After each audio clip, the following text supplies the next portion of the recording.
Nuestro siguiente ponente es el PhD Dan Eric Vivas Ruiz. El día de hoy nos va a hablar sobre su ponencia titulada La bioinformática como aliada en la participación, para anticipar el potencial biomédico y biotecnológico del veneno ofídico en el Perú, una necesidad para cubrir. Bueno, el ponente es doctor en ciencias biológicas, de especialidad en bioquímica, biología molecular y bioinformática en toxinas de origen animal, con conocimientos en citogenética y sistémica molecular en mamíferos pequeños, miembro del Laboratorio de Biología Molecular, investigador, colaborador del Departamento de Mastozoología del Museo de Historia Natural de la Universidad Mayor Nacional Maza de Marcos, colaborador del Laboratorio de Bioquímica y Química de Proteínas, Fundación Ezequiel Díaz, Brasil, colaborador del Laboratorio de Plasticidad Metabólica y Bioenergética, Universidad de Chile. Buenos días, doctor Dan Eric. ¿Qué tal? Buenos días. ¿Me logran escuchar? Sí, Un momentito. también lo Ok, podemos ver, doctor. ya, perfecto. He tenido un inconveniente con la PC, estoy con la laptop, espero que todo se lleve con normalidad. No se preocupe. A ver, vamos a ver.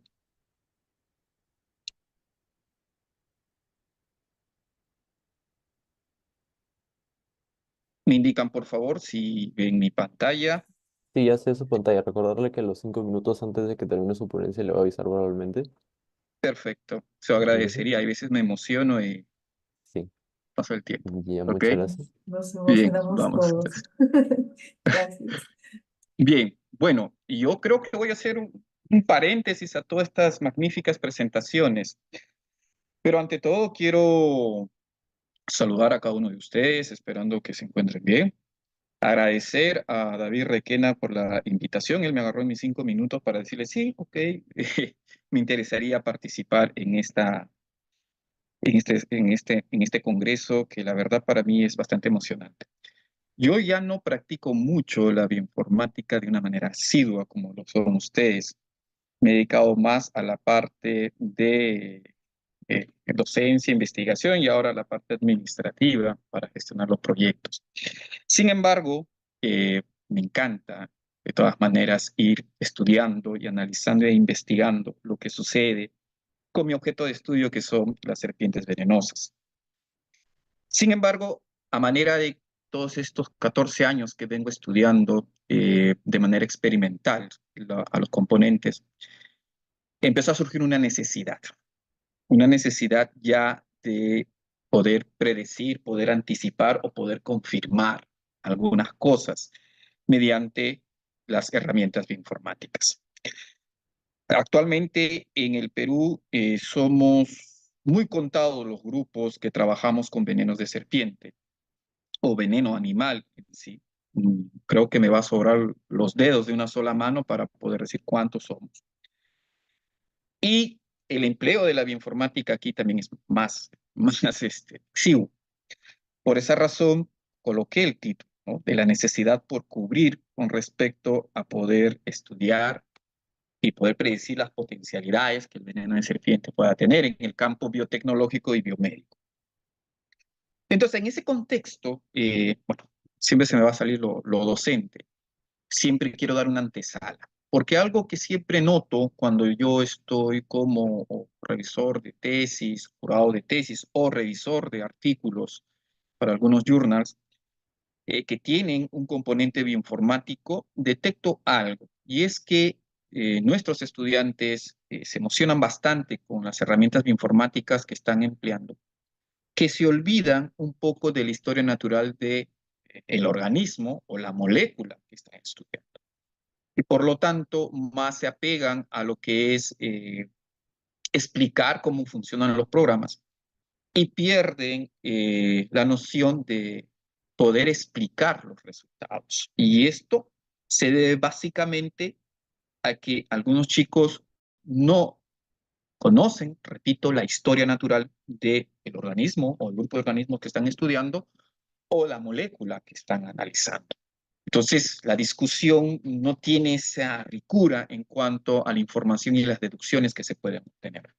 Por eso siempre antepongo un poco de conocimiento teórico, conocimiento de las cosas que se debe tomar en cuenta, de los aspectos naturales, para poder emplear estas herramientas y nos permitan explicar mejor nuestros resultados. Es por eso que he dividido en 3 partes mi presentación, y la parte 1 va a ser acerca del veneno fídico, para tener una connotación del por qué es necesario el empleo de las herramientas bioinformáticas para comprender esto.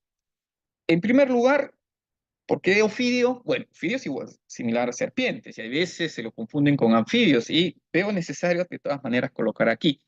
Y dentro del contexto, digamos, público, nosotros vamos a conocer 3 grupos grandes de serpientes. Son las boas, las culebras y las víboras. Me voy a enfocar específicamente en víboras, que es el grupo de serpientes que va a tener veneno. Los otros, las culebras y las boas, su mecanismo de poder defenderse o el mecanismo para poder capturar a la presa es a través del uso de su corpulencia, ¿no? A través de la constricción. Entonces, si nos enfocamos en el veneno fídico, esta es una sustancia muy peculiar en el reino animal porque está dada por una modificación de las glándulas salivales. Y en ese aspecto tiene 3 funciones principales: ¿no? Inmovilizar, matar y digerir. ¿Por qué inmovilizar? Porque la presa de las serpientes o las presas de las serpientes generalmente son animales rápidos, como los roedores, las aves. Entonces a la serpiente no le conviene ir a morder y que la presa se vaya a morir pues de 2 a 3 kilómetros más allá. O sea, tiene que ser efectivo al momento de inmovilizar. Matar. ¿Por qué razón? Porque a pesar de que tengan muchos dientes o colmillos, no los usan para masticar, solamente los usan para morder. Entonces, tiene que matar. Si no, la presa puede defenderse y poder dañar el tracto digestivo de la serpiente. Y finalmente, digerir, ¿no? Y estos aspectos nos toman a nosotros en cuenta de que los componentes que están en el veneno deben tener unas peculiaridades únicas, y poder explicarlos también es una ricura para poder estudiarlos. Ahora, ¿por qué nosotros estudiamos lo que es el veneno fídico? Porque hay un problema de salud. Y este problema de salud se conoce como ofidismo. Entonces, en ese contexto, el ofidismo se define como aquellos casos en donde una persona es envenenada por una serpiente, ¿no? Que es muy diferente cuando uno dice mordedura de serpiente, porque te puede morder una boa, te puede morder una culebra, pero no desencadenas ofidismo. Ofidismo es todo un cuadro sintomatológico que se va a desarrollar y que causa alteraciones fisiológicas, metabólicas, que pueden conllevar a lesiones muy importantes, que van desde las invalidantes, ¿no? O sea, la pérdida del miembro donde ha sido mordido, esto específicamente porque mucho aplican el torniquete, algo que no debe hacerse, y letal, ¿no? Porque lamentablemente el acceso a los antivenenos no es inmediato. Las principales, digamos, estadísticas de mordedura de serpientes aquí en Perú se van a dar en las zonas de la selva y en zonas rurales muy alejadas de los centros de salud que tienen la capacidad de mantener refrigerados los antivenenos. Es así que cuando uno empieza a estudiar esta composición, se va a encontrar de que el veneno de las serpientes es el fluido más rico o la sustancia más rica en el mundo natural en cuanto a componentes, ¿no? En peso seco supera de largo los fluidos que nosotros tenemos, que nosotros los humanos tenemos. Y esto indica de que existe toda una historia evolutiva detrás de esto. Y por lo tanto, cuando uno ya hace un inventario de lo que puede encontrar en general en el veneno de una serpiente, vamos a tener a las proteínas como el componente principal o moléculas de naturaleza proteica, o sea, los péptidos como los componentes principales. Ahora bien, en este caso, nosotros vamos a encontrar otros tipos de moléculas, aminas, componentes como iones, componentes como ciertos aminas biogénicas y factores de crecimiento. Pero repito, lo que más se encuentra son aquellos componentes que tienen propiedades enzimáticas, especialmente para el grupo de serpientes que está en América. ¿no? Mientras que el grupo de serpientes que está para el lado de Asia y Europa, estos componentes, estos serpientes, estas especies están más que nada con péptidos y con toxinas que van a bloquear. Y se van agrupando las familias. La familia de los bipéridos, ¿no? Que son pues las cascabeles, las jergones, la chuchupe. La familia de los elápidos, que lo conforman básicamente las cobras, los corales. Estos elápidos son los que contienen péptidos que van a bloquear procesos, y en cambio los bipéridos van a tener enzimas alterando la fisiología y el metabolismo de la presa. Entonces, aquí nosotros encontramos una ricura para poder estudiar, y empecé a estudiar los venenos de serpientes. Son las proteínas los que más nos hemos centrado. Ahora bien, cuando se trata de entender cómo es que actúan los componentes proteicos en el veneno, hay una similitud en las estrategias de ataque que tienen los animales. Así que tenemos una estrategia de ataque de mimetizarse, una estrategia de ataque de simular una presa, como el caso de la serpiente y la cola de araña, o de modificar el ataque, como la cobra escupidora, que puede hacer cuando está ante una presa, emitir un chorro, pero cuando está ante un depredador, emitir un spray. O sea, ¿se dan cuenta ustedes que existe un mecanismo muy sofisticado en estos animales y que le ha tocado justamente por la limitación, entre comillas, anatómica que tienen, que carencia de extremidades, que las perdieron justamente para poder tener más accesibilidad a los lugares donde está la presa? Entonces, los mecanismos de las enzimas que se encuentran en el veneno de serpientes son o se agrupan en dos. En aquellos que van a interrumpir un proceso endógeno de la presa o de la víctima, o aquellos que van a mimetizar un proceso endógeno.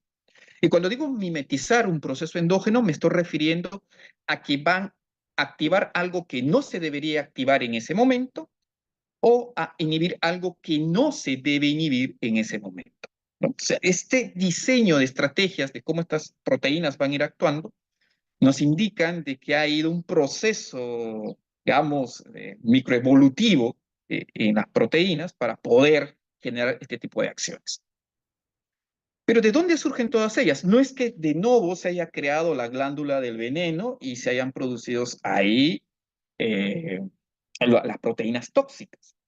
Como les dije, las serpientes han ido perdiendo sus extremidades hasta el punto de ya tenerlas carentes en la actualidad, pero antes eran reptiles que tenían la capacidad de poder desplazarse con pies. Entonces, en este caso, a medida que se fue perdiendo estas extremidades, los diferentes sistemas fisiológicos empezaron a contribuir en armar y modificar las glándulas salivales para poder dotarlas de proteínas. Y en este caso, proteínas péptidos han surgido por mecanismos que son la duplicación génica, ¿no? Y los procesos de neofuncionalización. Entonces, bajo ese parámetro es el que uno va entendiendo cuando va a estudiar a una molécula proteica. Porque el objetivo es tener una utilidad. O sea, por más que uno haga ciencia básica, siempre aspira a que los conocimientos que van obteniendo tenga un componente de aplicación. Entonces, la primera parte, la que compete a la academia, es la investigación. La que compete en la primera aplicación es la búsqueda de de mejoramiento de los antivenenos, y lo otro ya es la parte biotecnológica y biomédica. Entonces, este es el contexto por el cual se mueven las investigaciones aquí en el Laboratorio de Biología Molecular con respecto al veneno de las serpientes.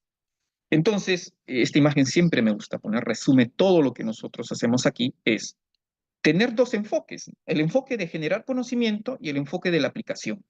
Entonces, cuando decimos generar conocimientos, algo que nosotros ya estamos llevándolo de una manera muy, muy bien, ¿no? Se centra en caracterizar, ¿no? Primero purificar a la proteína, determinar aspectos bioquímicos, aspectos moleculares, determinar las actividades enzimáticas, actividades biológicas. Y todo eso ha sido la base para la nueva línea que estamos empleando, que es la línea de de síntesis de péptidos, que voy a hablar más adelante, y recientemente en este año estableciendo la línea de las ciencias ómicas. ¿Y esto para qué? Porque cuando uno genera los conocimientos, genera la potencialidad. Y la potencialidad en cuanto a veneno de serpientes es evidente.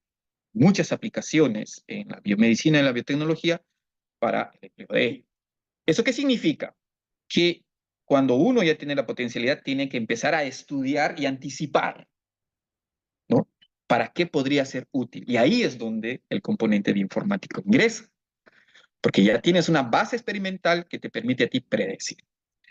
Y seguido de eso es recombinarla y hacer las modificaciones que uno quiere para poder, digo ahí, domesticar a la molécula salvaje. ¿Y por qué domesticar? Porque lo que nosotros queremos es minimizar o anular todo aquel que pueda tener un efecto secundario, aunque no es tan presente aquí porque estas proteínas han tenido millones de años para poder especializarse. Y finalmente sacar algo que se pueda usar. Y estoy seguro que algunos de ustedes han escuchado este medicamento, que es el captopril, que se usa para la hipertensión, que es una molécula, bueno, ahora sintética, que se sacó del veneno de Botos yararaca, una serpiente de Brasil, ¿no? Y así tenemos otros componentes de naturaleza ofídica, bueno, que ahora que son sintéticas, que son utilizadas como medicamentos o en el diagnóstico. Bien, entonces, ¿en qué papel entra aquí la bioinformática en el estudio de estos venenitos? En primer lugar, nosotros hacemos algo bien, y es la caracterización experimental detallada de cada proteína que vamos analizando. Aquí estoy colocando algunas nada más, de las múltiples publicaciones que tenemos, pero que detalla bastante a estas proteínas. Nos centramos más en proteínas en enzimas porque tienen una practicidad de poder ser monitoreadas y cualquier efecto lo podemos medir con un sustrato. Pero a medida que vamos detallando esta caracterización, bueno, es necesario también ir perfilando estructura, una estructura que pueda explicar mejor la función.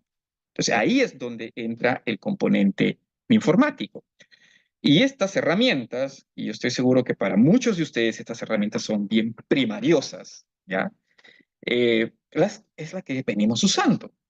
Bueno, he obviado algunas de ellas. Pero, repito, a ustedes debe ser primariosa.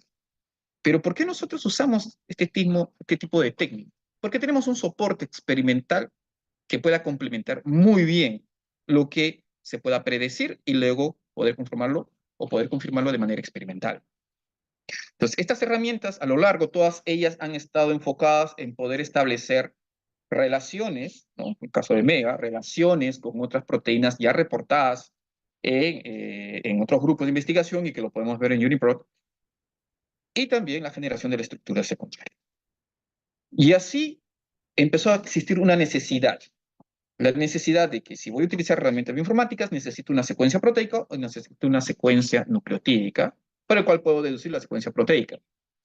Entonces, lo común que se hacía o que se hace es sacrificar al animal, quitarle la glándula y de ahí extraer los componentes. Pero nosotros desde hace ya más de 10 años no hacemos eso. Lo que hacemos es capacidad de obtener los ácidos nucleicos a partir del veneno mismo y con ello poder generar, ¿no?, nuestro material de trabajo. Para ese entonces nosotros no hacíamos ómicas, no pretendíamos hacer ómicas, mucho menos transcriptómica en este caso, sino analizar transcritos que se puedan emplear. Y bueno, el año pasado, trabajo de Daniel Torrejón, se pudo determinar, estandarizar muy bien lo que es extraer estos ácidos nucleicos a partir del veneno. Y eso nos da el soporte para continuar. Y es el soporte, el insumo para poder utilizar la bioinformática sin ningún problema. Y así hemos ido prediciendo las estructuras secundarias de muchas proteínas, que son serinaproteasas, metaloproteasas, hialuronidasas, que se encargan de degradar el ácido hialurónico, que es la goma fisiológica del cuerpo, L-aminoxidasas, que tan solo la producción del peróxido de hidrógeno en el interior de la presa o de la víctima genera los efectos citotóxicos, ¿ya? Y las todopoderosas metaloproteasas, que son unas proteasas grandes que tienen 3 dominios y que muestran, digamos, un ejemplo máximo de lo que es la evolución molecular convergente. Estos 3 dominios tú los puedes encontrar independientemente en el veneno también. Pero son estructuras que se predicen y que los artículos nos han ido, o los revisores nos han ido aceptando justamente porque existe un componente experimental que le da soporte. Pero este señor, Diego Leonardo, Se escribió, habló, conversamos, empezamos el famoso coqueteo académico y logramos algo bien bonito: generar la primera estructura cristalizada de una proteína en veneno de Perú, ¿no? Que es una, en realidad es una fosfolipasa A2, y que fue el insumo para que el otro grupo, ¿ya? El grupo de Liverpool, pueda cogerla y poder generar un network, ¿ya? Un network neural, que es Find My Sequence, que es un algoritmo que permite, ¿ya?, poder completar lo que por cristalografía o por cryoem o criomicroscopía eh, hay dudas. Yo obviamente no participé porque no sé nada de programación en esa parte. Lo que yo participo es en dar esa estructura, purificar, pero lo bonito era de cómo se iba integrando. Y ahí es donde consideré y entendí que era necesario ya incorporar el componente bioinformático a todas las actividades que nosotros estamos haciendo. Lamentablemente esta estructura salió poco después que nos habían aprobado un artículo especial que justamente era la caracterización de esa fosfolipasa, que es en realidad una miotoxina. Y estas miotoxinas lo que hacen es atacar a los músculos, quebrar las membranas musculares y obviamente con eso impedir la locomoción a nivel de la presa, y a nivel del ser humano lo que va a generar es la degradación, generar la necrosis que puede conducirse a la amputación. Pero hacía algo más, ¿no? Aparte de la actividad biológica que ya demostraba esta miotoxina, empezamos a encontrar cosas interesantes cuando las enfrentábamos a líneas tumorales. Y es que en líneas tumorales, especialmente de cáncer de mama, afectaba la viabilidad celular, bueno, inducía tipos de muerte celular, alteraba la distribución del ciclo celular, alteraba la producción de especies reactivas de oxígeno, de los agentes reductores, la viabilidad glucolítica. O sea, empezaba a alterar muchas cosas que nosotros, por el solo estudio a nivel in vivo, no podíamos encontrar. Y ahí es donde entra a tallar el doctor Félix Urra Faúndez de la Universidad de Chile, en el cual, utilizando dosis subletales, empezó a encontrar estas potencialidades antitumorales o anticancerígenas, como lo llaman algunos, de esta enzima. Pero ¿cómo se logra estos efectos? ¿Cómo se explica estos efectos? Actualmente estamos utilizando la tecnología del RNA antisentido para poder explicar esto, pero ya vamos dando cuenta de algunas cosas que son interesantes y que recurrimos a la bioinformática para poder predecir algo que experimentalmente tenemos que probar. Y es que Félix empezó a encontrar una relación con una proteína que se llama la nucleolina, y que esta nucleolina podría estar, primero por literatura y luego por experimentos piloto, relacionada a la interacción con esta miotoxina, y que esta sea la responsable de causar estos efectos. Así que pusimos a trabajar a Anthony Salcedo en poder generar un estudio de interacción molecular y qué tan fuerte es esa interacción molecular entre lo que es esta miotoxina con nucleolina. Y nucleolina, generalmente, por el mismo nombre, lo vamos a encontrar en el interior de la célula, pero la propuesta es que esta se encuentra tanto a nivel de membrana celular, y gol de media cancha sería también encontrarlo a nivel de la membrana mitocondrial, porque la enzima está actuando a nivel. Entonces, este es un primer enfoque que se está desarrollando actualmente. Se tiene algunos pilotos que fueron resultados preliminares para los proyectos de prociencia que nos hemos adjudicado en este momento. Pero anteriormente a miotoxina estaba esta pictobina, que es una serinoproteasa, que también se encarga de alterar el componente hemostático, pero aparte de ello tenía efectos sobre la viabilidad celular, ¿no?, que era incipiente. Ustedes ven ahí el efecto, es incipiente. Casi, digamos, estadísticamente no era significativo.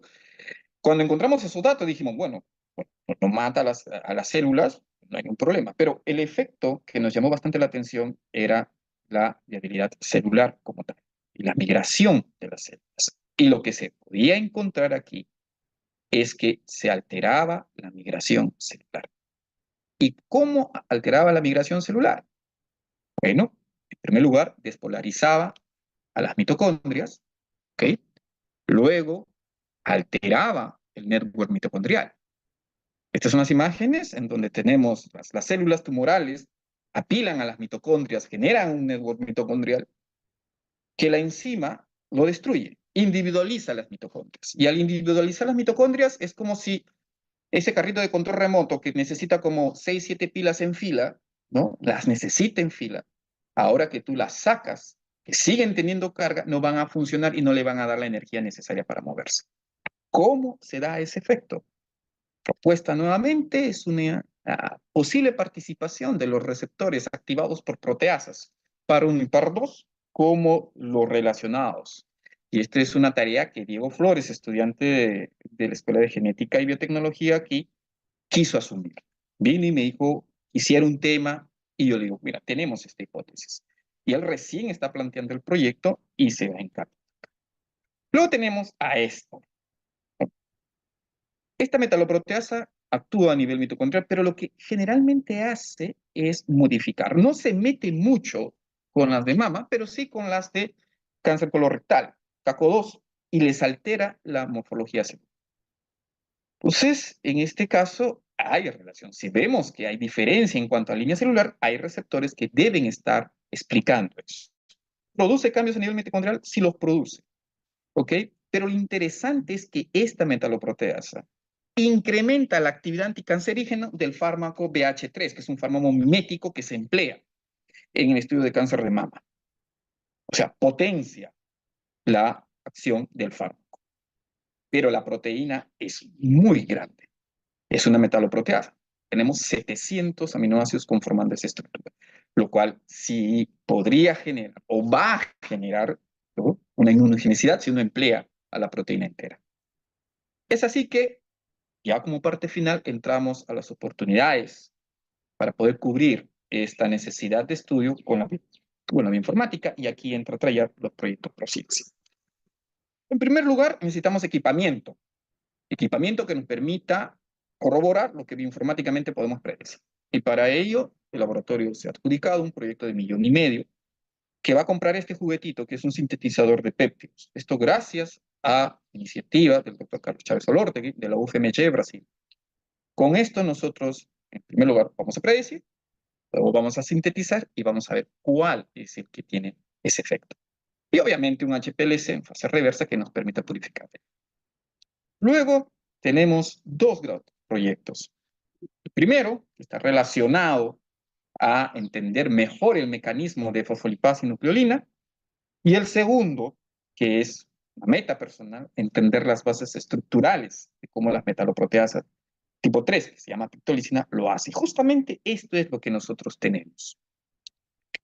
Esto es lo que nosotros vamos a tener con respecto a lo que vamos a hacer. Y me emociono por esto, porque es la primera vez que, contando ya con un equipamiento, podemos agarrar a esta proteasa que tiene sus 3 dominios, la vamos a romper en cada uno de los dominios, la vamos a crear de manera recombinante cada dominio, se la vamos a pasar a Diego para que haga las estructuras, cristalice y de los cristales, y luego la recombinante se la vamos a pasar a Félix también para que él vaya probando cuál de los dominios es que él va a interactuar. Y lo que vamos a tener ahí es esperamos encontrar un dominio nada más que sería fantástico que los 3 tengan, pero también sería un dolor de cabeza. Pero el dominio que tenga la mayor actividad, ¿ya? Vamos a estirarla, vamos a segmentar y con la ayuda de la biotecnología de péptidos y la bioinformática, vamos a ir usando, jugando con cuál es la región del péptido que hago, cuál es la región proteína de ese dominio que va a tener esa interacción. Imaginarse de contar solo con un pentadecapéptido, ¿ya? O un decapéptido que haga toda la función de la proteína sería genial, porque estamos minimizando la estructura y potenciando la acción. Por eso queremos responder esta interrogante, ¿no? Si el efecto mitocondriotrópico y citotóxico de esta pictolisina 3, que así le hemos denominado, necesita la conformación total, que la dudo, o es específico de un dominio, que podría ser interesante, o una región, que sería mucho más interesante todavía poder realizarlo. Entonces, eso es las oportunidades que ahora tenemos, ampliando más la línea de investigación, pero ir con cautela. No es el Laboratorio de Biología Molecular un laboratorio que tiene una especialización en bioinformática, pero los chicos tienen bastante ganas de eso. Sin embargo, les he dicho, tanto computadora como tubos de ensayo. O sea, si bien es cierto, lo de silicio puede predecir, quien va a decir la verdad son las estructuras de carbono. Entonces, finalmente, aquí tenemos, perdón, esta tesis doctoral de Daniel Torrejón Maldonado. Él sí ya se está, digamos, formando en la línea, una nueva línea en el laboratorio, que ya es la aplicación de ómicas. Él va a hacer la caracterización multiómica de la jergón costera de Botrus pictus. ¿Para entender qué? Para entender todos los mecanismos que tienen que ver para la producción de proteínas. O sea, si tenemos que hacer una analogía, los ecólogos estudian todas las interacciones, todo un ecosistema para ver todas las interacciones y cómo se mantienen. Daniel lo va a hacer, pero a nivel de moléculas. Y esta tesis se, se viene soportada por grandes colaboradores. Una gran tesis necesita grandes colaboradores. Tenemos el apoyo de David Requena, ¿ya? De Altair Médico, del doctor Félix Urra, del doctor Carlos Chávez, en poder hacer tanto la parte genómica, la parte transcriptómica y finalmente la parte proteómica. Y integrar todo eso con los efectos biológicos y antitumorales que se van a generar. Muy bien, entonces esta es la red que estamos conformando actualmente para el estudio, principalmente lo tiene conformación entre Perú, Chile y Brasil. Y muchísimas gracias y agradezco a este proyecto. Es un proyecto que ya está cerrado, es el proyecto 079. Ese proyecto, Prociencia, bueno, en ese entonces era Fondesit, me dio todas las herramientas logísticas para poder aplicar todas las ideas intelectuales que en ese momento tenía, cuando era, bueno, allá, en los años 2021, y justo nos agarró con la pandemia. Muchísimas gracias, no sé, espero no haberlos aburrido mucho, ¿ya? Con la presentación, y estoy presto si hay alguna duda respecto a ello. Muchas gracias, doctor. Esperamos a ver si si surgen preguntas en el chat de alguno de los participantes.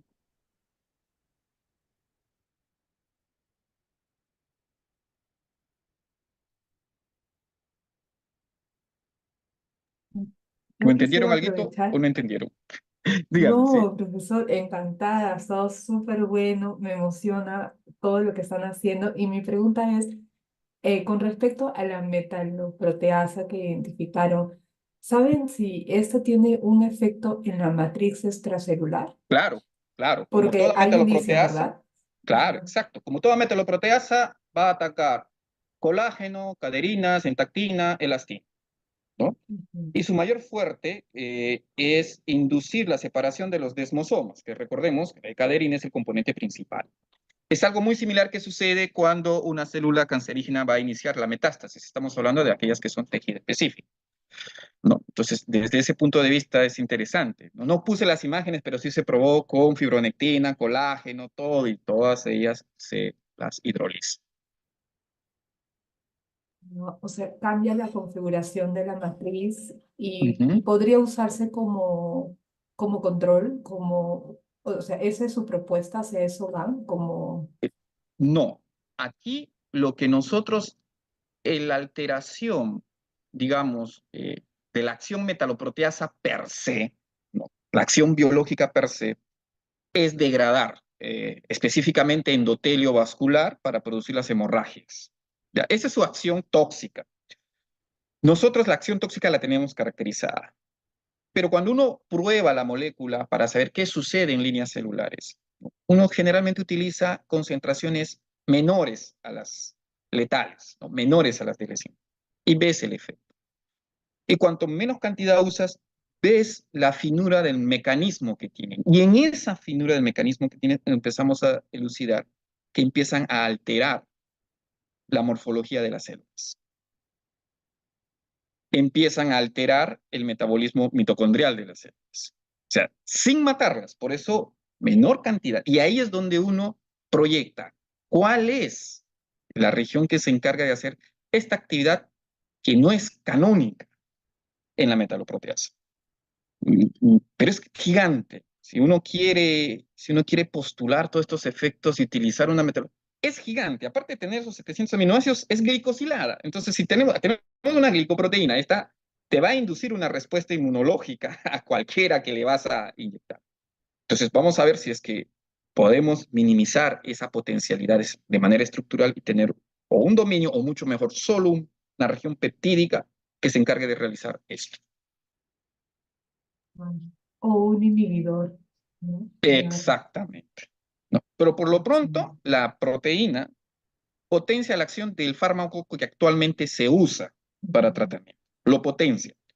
Uno diría, ay, hay que hacerlo colocalizarlo. No podríamos, porque el fármaco es chiquitito. La proteína es una gigante. Nuevamente la necesidad de reducir la estructura para ver si es que sí.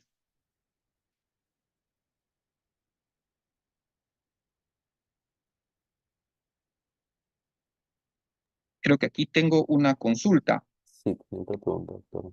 Sí, Luis. que es Luis. Hola Luis, gusto verte conectado. Eh, bueno, supuestamente miles de compuestos químicos de cuales ellos tienen mayor afinidad con la enzima computacionalmente. Luego experimentar. Claro, nosotros ¿qué hacemos? Por la naturaleza de nuestra línea de investigación, vamos primero por la parte experimental y luego ya de los que potencialmente muestran una aplicación, utilizamos la parte bioinformática para predecir esa aplicación. Ahora, ¿qué pretendemos? Yo me niego, pero Daniel lo va a hacer, ¿no? Y yo me niego, yo voy todavía por lo experimental. ¿Qué va a hacer Daniel? Va a optar al revés. Primero hacer toda una librería, genera potencias, y ahí también va a entrar Alex, genera todo eso, y de ahí recién empezar a probar con la máquina, que es el sintetizador de péptidos, con esa maquinita, porque esa maquinita no solamente va a ser anticáncer, esa maquinita nos va a permitir generar antígenos, producción antígenos, mimetizar no solamente para veneno de serpientes, obviamente, ¿no? Ya hay varios interesados en querer jugar conmigo con ese juguetito nuevo. Entonces, tú puedes predecir epítopes, que es lo que estamos actualmente haciendo. No lo he puesto por cuestiones de patente, pero con el doctor Carlos hemos creado proteínas multiepitópicas para ya no usar el veneno completo en inmunización de caballo, inclusive para ya no usar caballos, sino usar líneas celulares para inducir eso y generar. Entonces, es bastante interesante las cosas que se tienen que hacer, pero lamentablemente yo ahorita estoy amarrado de manos con las cuestiones administrativas, porque los proyectos se tienen que generar por papelito manda, ¿no?